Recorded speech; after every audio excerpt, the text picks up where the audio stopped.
Today, we are going to talk about view of data, part of database management system course. The view of data refers to the way in which data is presented and organized. This can include the specific data that is displayed, the layout and formatting of the data, and the relationship between different pieces of data.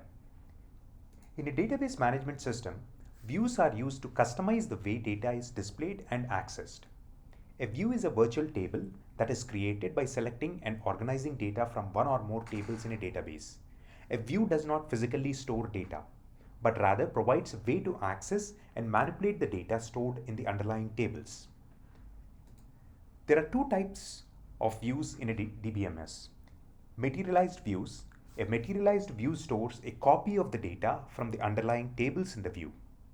This allows the data to be accessed more quickly, but it also means that the data in the view may not be up to date with the latest data in the underlying tables. Non-materialized view. A non-materialized view does not store a copy of the data from the underlying tables. Instead, it dynamically generates the data for the view each time it is accessed. This means the data in the view is always up to date, but it may take longer to access the data compared to a materialized view. Views are useful because they allow users to access and manipulate data in a way that is customized to their needs. For example, a view could be created to show only certain columns from a table or to filter the data based on a specific criteria.